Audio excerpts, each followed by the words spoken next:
Hello दोस्तों, हमने last class तक हमने बेसिक सारे टर्म्स क्लियर कर लिए थे। मैं आपको थोड़ा सा एक बार वापस बता देता हूँ। हमने शुरुआत करी थी लेटर से हमने बोला था वर्ड बनता है हमारा, और वर्ड से हमारी फ्रेज बनती है, फ्रेज से हमारी क्लोज बनाई थी। हमने कहा कि फ्रेज का जो ग्रुप होता है या फ्रेज से आगे जो मिलके बनती है वो क्लोज होती है। क्लोज के बाद में लास्ट आता है सेंटेंस। यहाँ तक हमने पढ़ लिया था। लास्ट क्लास जितने भी थे उनमें हमने ये सब बेसिक बातें क्लियर कर ली थी। ठीक है। लेटर का मतलब सब अक्षर या वर्ण होता है, वर्ड का मतलब शब्द होता है, फ्रेज का मतलब वाक्यांश होता है हिंदी में, क्लोज यानी उपवाक्य होता है, और सेंटेंस का मतलब होता है वाक्य। लास्ट टॉपिक है ये हमारा बेसिक का। क्योंकि ये बेसिक बातें अगर आप नहीं पता कर पाओगे, इनके बारे में नहीं जान पाओगे, तो आप जैसे ही कोई टॉपिक पढ़ोगे, किसी भी इंग्लिश ग्रामर में टॉपिक पढ़ोगे, तो वहाँ पे दिक्कतें आती है। ये छोटी छोटी बातें अगर नहीं पता होती है, तो मैं इसको पहले क्लियर करवा रहा हूँ। तो आज हम शुरुआत कर रहे हैं हमारे सेंटेंस की। देखिए, हम सेंटेंस के बारे में आज पढ़ने जा रहे हैं। सेंटेंस की डेफिनेशन वगैरह की, सेंटेंस होता क्या है। जनरली हम ये पढ़ते हैं सेंटेंस की, जब भी डेफिनेशन पढ़ते हैं तो सेंटेंस ग्रुप ऑफ वर्ड्स होता है। लेकिन उसके अंदर क्या होता है कि हमेशा ऐसा नहीं होता कि सेंटेंस हमेशा ही ग्रुप ऑफ वर्ड होता है। कई बार सिंगल वर्ड भी एक सेंटेंस बन जाता है, कई बार छोटे वर्ड्स या छोटे जो ग्रुप होते हैं वर्ड्स के, वो भी सेंटेंस बना लेते हैं। तो बच्चों को लगता है कि ये सेंटेंस कैसे हो सकता है, तो हो सकता है। तो आज की क्लास बहुत इंपॉर्टेंट है, हम बेसिक से पूरा पढ़ेंगे। पहले मैं आपको सेंटेंस की डेफिनेशन बता देता हूँ। A sentence is such an arrangement of words as has a grammatical structure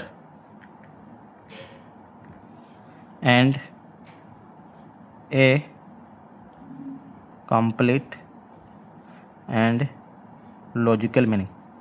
मैं ये नहीं कह रहा कि आपको इसको रट्टा मारना है या याद करनी है आपको इसे, लेकिन इसको समझना ज़रूरी है।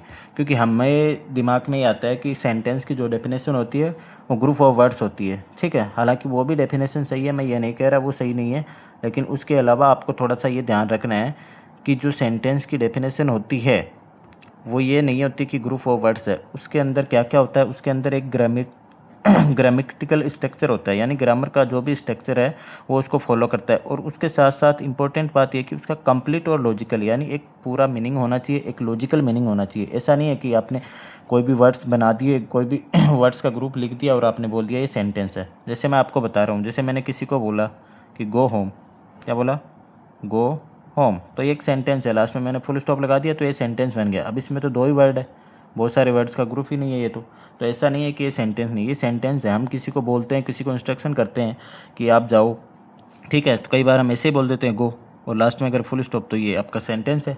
हालांकि इम्पेरेटिव सेंटेंस है, आपको पता होगा, वर्ब की फर्स्ट फॉर्म से शुरू होती है। इसका सब्जेक्ट यू होता है, जो कि लिखा नहीं जाता, लेकिन सबको पता होता है कि इसका बाय डिफ़ॉल्ट जो सब्जेक्ट होता है वो क्या होता है, यू होता है। ये इम्पेरेटिव सेंटेंस होता है, ध्यान रखना। आगे हम सेंटेंस के टाइप में इनको पढ़ेंगे। अब बात ये आती है कि ये सेंटेंस की डेफिनेशन जो हमने लिखी है इसको समझना कैसे है। तो मैं आपको कुछ एग्जांपल से समझा देता हूँ, क्योंकि ये दोनों बातें अगर आपको समझ में नहीं आएगी कि लॉजिकल मीनिंग और ग्रामेटिकल स्ट्रक्चर अगर आपको नहीं समझ में आ रहा है, तो आप सेंटेंस के बारे में समझ नहीं पाओगे। जैसे मैंने एक सेंटेंस लिखा, द सॉन्ग संग मोहन, द सॉन्ग संग मोहन, ये एक सेंटेंस है। अब इसमें आप देखोगे कि द सॉन्ग हमारा सब्जेक्ट है, संग हमारी वर्ब है, मोहन हमारा ऑब्जेक्ट बन गया।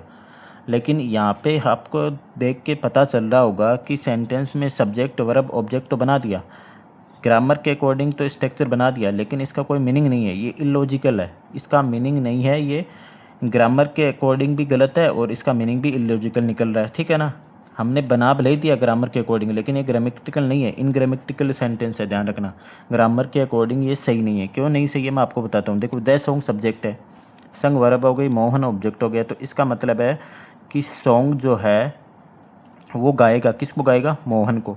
सॉन्ग गाएगा, सॉन्ग गाएगा किसको, मोहन को। हमें पता है ऐसा होता नहीं है। तो अब इसको हम सही करें तो क्या करेंगे, तो हमें पता है संग यहाँ पे जो लिखी है वो वर्ब की थर्ड फॉर्म है। देखो, सिंग एक वर्ब होती है, सिंग का मतलब होता है गाना, उसकी सेकंड फॉर्म होती है संग, सेंग संग।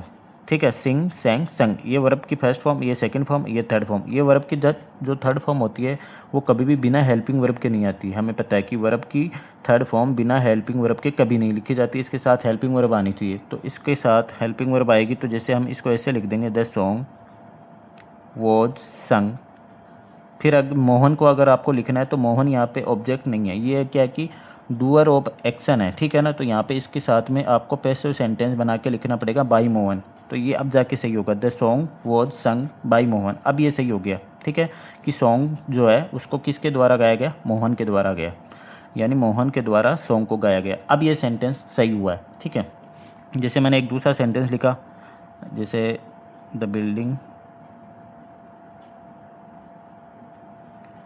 अक्रॉस द रोड,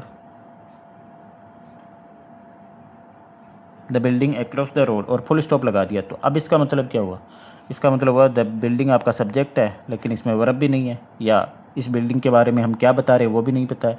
तो ये इलॉजिकल है, इलॉजिकल। हमने लिखा था लॉजिकल और ये इलॉजिकल मीनिंग है, मतलब इस सेंटेंस में बिल्डिंग के बारे में हम क्या बात कर रहे हैं, क्या बता रहे हैं वो कहीं नहीं लिखा हुआ, उसके बारे में कोई जानकारी हमारे पास नहीं है। तो ये सेंटेंस गलत है। तो आपको मैं ये समझा रहा हूँ कि सेंटेंस ये नहीं होता कि आप अपनी मर्ज़ी से कुछ भी वर्ड्स बना दें, ग्रुप बना दें वर्ड्स का और वो सेंटेंस हो जाएगा, ऐसा नहीं होता। सेंटेंस जब भी कोई लिखते हैं तो उसके अंदर दो बातें होती हैं, एक तो उसके अंदर ग्रामर सही होनी चाहिए और इसका मीनिंग भी कंप्लीट या लॉजिकल होना चाहिए। अगर मीनिंग कंप्लीट नहीं है या लॉजिकल नहीं है, इलॉजिकल मीनिंग है या ग्रामर उसकी सही नहीं है, तो वो सेंटेंस नहीं है। अब देखते हैं हम कुछ और एग्जाम्पल। जैसे मैंने लिखा, एक छोटे छोटे एग्जाम्पल से मैं आपको समझा रहा हूँ। He is here, he is there, I am here, I am there. ये जैसे मैंने चार सेंटेंस लिखे हैं, ठीक है। अगर आप इनको देखोगे तो ही इज़ हियर, ही सब्जेक्ट है, इज वर्ब है, हेयर यहाँ पे क्या है, एडवर्ब। तो इन सब में ये एडवर्ब है, ध्यान रखना, हेयर और देयर एडवर्ब होती हैं। ये वर्ब है सब में और ये इन सब का सब्जेक्ट है। प्रोनाउन को हमने सब्जेक्ट बना रखा है, यहाँ पे ही है, यहाँ पे आई है। तो यहाँ पे ग्रामर के अकॉर्डिंग ये सारे सेंटेंस सही है, ग्रामर की कोई गलती नहीं है। ही इज़ हियर का मतलब वह यहाँ है, सही है। ही इज़ देयर का मतलब वह वहाँ, ये भी सही है। आई एम हियर का मतलब मैं यहाँ हूँ, आई एम देयर का मतलब मैं वहाँ हूँ, तो ये गलत हो गया। अब ये गलत कैसे हो गया, इसका मीनिंग गलत हो गया। कभी भी क्या होता है कि जब स्पीकर होता है, आई का मतलब होता है मैं का मतलब खुद बोलने वाला, अपने लिए यूज़ करता है स्पीकर, क्योंकि हमें पता है ये फर्स्ट पर्सन प्रोनाउन है। फर्स्ट पर्सन प्रोनाउन आई और वी दो होते हैं जो स्पीकर के लिए, खुद बोलने वाले के लिए लिखे जाते हैं। तो ये जो आई है ये कह रहा है कि मैं वहाँ हूँ, तो ऐसा पॉसिबल नहीं है। स्पीकर यानी बोलने वाला जब भी कहेगा वो ये कहेगा मैं यहाँ हूँ, मैं वहाँ हूँ, ऐसा नहीं बोल सकता। अब इस सेंटेंस को आप देखोगे कि आई एम देयर, इसमें ग्रामर की कोई गलती नहीं है, ग्रामर एकदम सही है बिल्कुल, जहाँ सब्जेक्ट है, वर्ब है, एडवर्ब है, वो सब सही लिखा हुआ है। लेकिन यहाँ पे मीनिंग इलॉजिकल निकल रहा है, इसका कोई मीनिंग नहीं है। तो आपको दोनों बातें ध्यान रखनी कि कोई भी जब सेंटेंस सही होता है तो उसका ग्रामेटिकल स्ट्रक्चर यानी उसका ग्रामर सही होना चाहिए और कंप्लीट और लॉजिकल मीनिंग यानी उसका एक मीनिंग भी होना चाहिए, वो सही होना चाहिए, ठीक है। जैसे मैं इनको थोड़ा चेंज करके लिखता हूँ, ही इज नॉट हियर। दूसरा मैंने लिखा, ही इज नॉट दियर। तीसरा लिखा, आई एम नॉट हियर। और चौथा मैंने लिखा, आई एम नॉट देयर। ये चारों हैं। अब की बार फिर से मैंने लिखे हैं इनको, फिर हम देखेंगे कि he subject, I subject, I subject. यहाँ पे इज और यहाँ पे एम वर्ब है। नोट एडवर्ब ऑफ नेगेशन होता है, नोट लगा दिया वर्ब के बाद में, कोई दिक्कत नहीं है, और ये एडवर्ब है, ठीक है। तो ये सेंटेंस ग्रामर के अकॉर्डिंग अभी भी सही है सारे के सारे। लेकिन अगर आप इनकी मीनिंग निकालोगे तो इसका मतलब है मैं वहाँ यहाँ नहीं हूँ, ठीक है। मैं वहाँ नहीं हूँ, ये भी सही है। मैं वहाँ नहीं हूँ, मैं वहाँ नहीं हूँ, सॉरी मैं यहाँ नहीं हूँ, हियर का मतलब यहाँ, और इसका मतलब है मैं वहाँ नहीं हूँ। अब ये बात तो सही है कि मैं वहाँ नहीं हूँ, ठीक है, लेकिन मैं यहाँ नहीं हूँ ये गलत हो गया मीनिंग के अकॉर्डिंग। तो आई एम नॉट हियर का मतलब है कि मैं यहाँ नहीं हूँ, तो कहाँ हो भाई। तो इसका मतलब ये है कि ये आपका ग्रामर के अकॉर्डिंग तो सही है लेकिन इसका मीनिंग सही नहीं है। तो मैं आपको इन छोटे छोटे सेंटेंस से आपको ये समझा रहा हूँ कि सेंटेंस जो होता है उसके अंदर एक स्ट्रक्चर होता है ग्रामर का, और उसके साथ साथ वो एक मीनिंग भी बताता है हमें, एक मीनिंग भी उसका निकलता है, वो हम देखते नहीं हैं, हम सिर्फ ग्रामर पे चले जाते हैं डायरेक्ट कि ग्रामर सही है या गलत है, ठीक है। तो हमेशा ये ध्यान रखना है कोई भी सेंटेंस दो तरीके से गलत या सही होता है, उसमें एक तो ग्रामर होती है और एक उसका मीनिंग होता है। अगर दोनों चीज़ें सही है, ग्रामर और मीनिंग, तब जाके वो एक सेंटेंस सही बनता है, ध्यान रखना। कुछ छोटे छोटे एग्जाम्पल से मैं आपको और बताता हूँ। जैसे मैंने लिखा,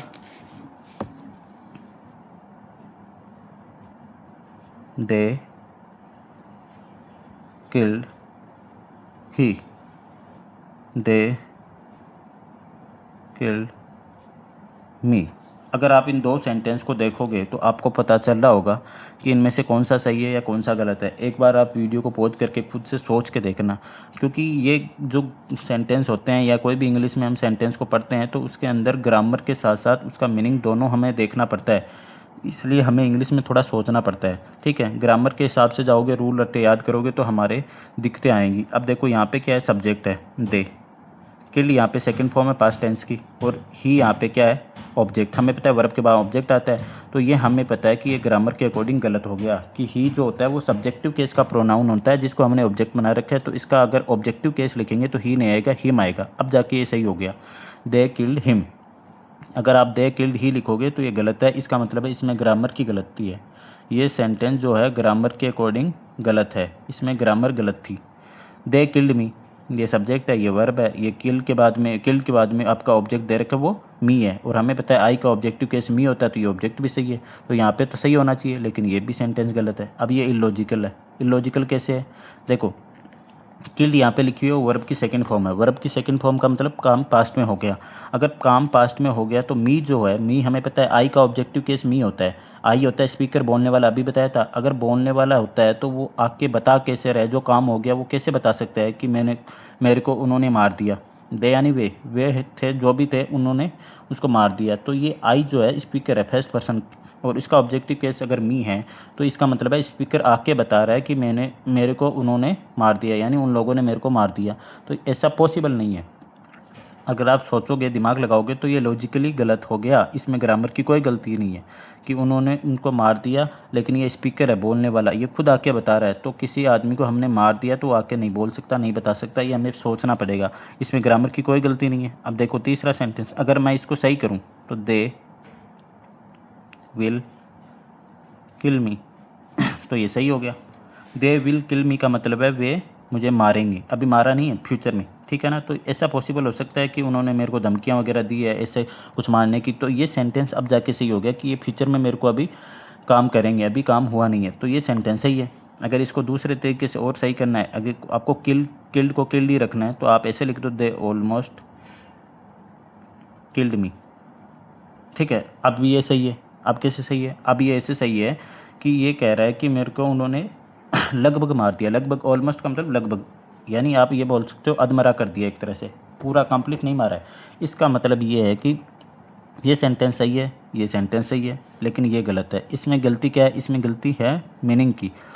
इसका जो मीनिंग निकल रहा है वो मी की वजह से ये निकल रहा है कि फर्स्ट पर्सन जो बोलने वाला है, जिसको मारा है, वो बता रहा है कि मेरे को मार दिया, तो ऐसा संभव नहीं है। उसका मीनिंग क्या, उसमें क्या गलती है, उसमें ग्रामर की गलती है कि यहाँ पे हमारा ऑब्जेक्टिव केस, जो प्रोनाउन होते हैं उनके ऑब्जेक्टिव केस और सब्जेक्टिव केस होते हैं, जो आगे आपको मैं बताऊंगा। नाउन के अंदर ऐसा नहीं है, नाउन को आप कैसे भी लिख दो, जैसे मैं लिख दूँ दे किल्ड रवि, तो रवि यहाँ पे ऑब्जेक्ट बन जाएगा, तो सेंटेंस सही हो जाएगा, इससे कोई फ़र्क नहीं पड़ना है कि उन्होंने रवि को मार दिया। लेकिन आप प्रोनाउन लिख रहे हो, नाउन नहीं, प्रोनाउन अगर आप लिख रहे हो तो प्रोनाउन का जो सब्जेक्टिव केस होता है तो सब्जेक्ट के स्थान पे लिखना पड़ता है, जो ऑब्जेक्टिव केस होता है वो ऑब्जेक्ट के स्थान पे। जैसे ये ऑब्जेक्टिव केस है, ये ऑब्जेक्टिव केस है, ये ऑब्जेक्टिव केस है, तो ये अपने ऑब्जेक्टिव केस के अकॉर्डिंग तो सही लिखे हुए हैं, लेकिन यहाँ मीनिंग गलत हो गया। यहाँ क्या हुआ कि प्रोनाउन था वो सब्जेक्टिव केस का लिख दिया, जबकि लिखना चाहिए था ऑब्जेक्टिव केस का, तब जाके सही होगा। तो आज की क्लास में हमने ये सीखा है कि कोई भी जो सेंटेंस होता है तो दो तरीके से सही होता है। एक तो उसमें स्ट्रक्चर होता है, स्ट्रक्चर का मतलब ग्रामेटिकल, यानी उसमें एक ग्रामर चलती है, एक उसका साथ साथ एक मीनिंग भी आता है। कोई भी सेंटेंस सही या गलत होता है तो दो तरीके से होता है। एक तो उसकी स्ट्रक्चर, कि उसमें स्ट्रक्चर क्या है, स्ट्रक्चर का मतलब होता है ग्रामर, ग्रामर का मतलब उसमें वर्ड की पोजीशन या वर्ड्स के फॉर्म्स